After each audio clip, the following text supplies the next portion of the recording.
Hi everyone, welcome to another video from Carte a la Carte. My name is Cece and today I'm going to walk you through a technique that I called glazed flowers. You are going to need a melting pot. This is from Ranger ink, and I'm also using their heat resistant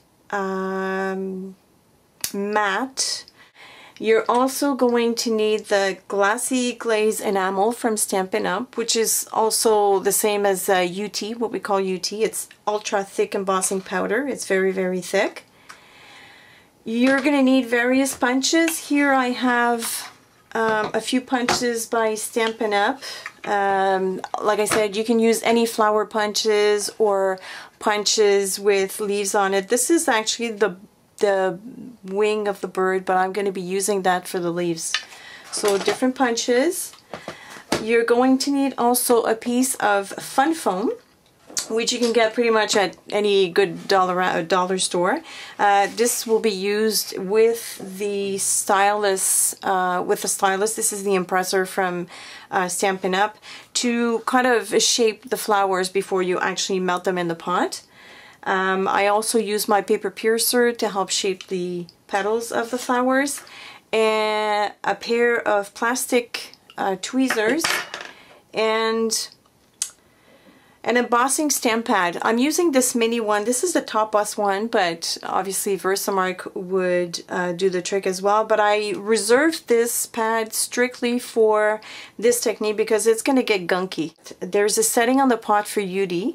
So what I do is I warm it up before I actually put the enamel in it, because it will have a tendency to get yellow and that'll transfer onto your flowers. So watch what happens when I pour. This is really the fun part, actually. When I pour the embossing powder in, it totally melts. I just love it. You need a fairly good amount. I usually put like between 2 to 3 scoops because your flowers are going to be shaped. So you want to be able to dip your flowers properly and have a good coating on it. So while this is heating, and be very careful, it's extremely hot. While this is heating, I'm going to show you how I shape my flowers. And I'm going to zoom in a little bit so you can see better. Okay. So the way I use my stylus to start off with, let me do this here. What I do is I give it a little bit of a rub, for lack of a better term. And I start in the middle just so that I can have the petals lifting off of the mat. You have to be very gentle. You don't want to rip your paper, your cardstock. So you see it's just starting to lift, just to give it that rounded shape at the bottom. It'll be useful afterwards when you go and put your flower together. So there, I've got sort of like, I don't know how to show you this. It's kind of like rounded a bit here at the bottom. So the petals are lifting, and then I use my paper piercer to curl the petals downwards like this.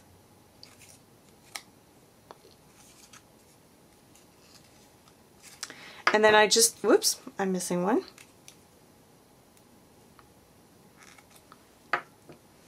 And then I lift them up one by one. And don't worry about the crease here. It's not going to show when you put your flower together. And this is really the only flower where you'll get a crease. So this one's done, and the other ones are done basically the same way. You just rub in a circular motion in the middle. These ones are smaller, so they lift a little bit better. They kind of make like little saucers, like a teacup saucer. So there's this one, and this I'll be using for the middle. And the smaller the flower is, the better it lifts. You see how it's lifting right now? I don't know if you can see it. Let me zoom in again. Oops. See how it makes like this saucer shape. And for the leaf, I just roll it around my paper piercer like so.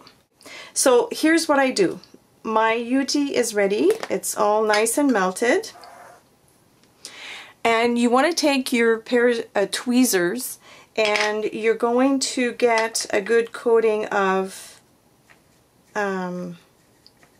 embossing ink on it. This helps prevent sticking.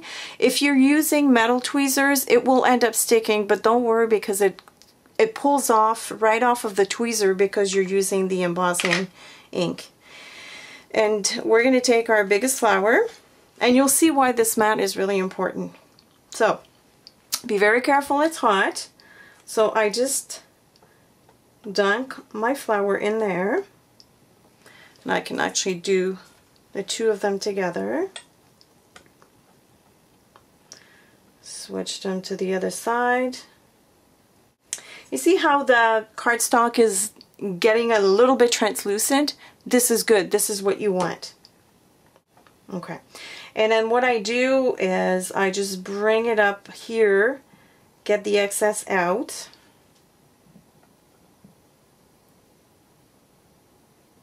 Let it drip a little bit. And then put it on your mat to cool off. And don't worry about these little things. You see how, and it cools off really, really fast because you'll be able to snip those once it's cooled off. So let me get the other one. Try not to get your tweezers too much in the front of the flowers so that you don't leave a mark. So what I'm going to be doing is I'm going to be taking this little guy off with the scissors. It just trims like rubber. It's perfect. I love it. Sometimes I have to go in between the petals to get rid of the excess. Look how gorgeous that is. It just shines. Okay, so I'm back and my heat gun looks like it's warm enough. So we're going to be building our flower. This is the bottom layer. I'm going to be using this one. So I'm going to be putting quite a good amount of hot glue on that layer. And by the way, a trick, if you're using a glue gun, you don't want those unsightly thread. If you leave the nozzle around the area that you're gluing, the heat will kind of cut that little thread that you get, that nasty thread that's all over your project when you use a hot glue gun. So just a little trick to keep in mind.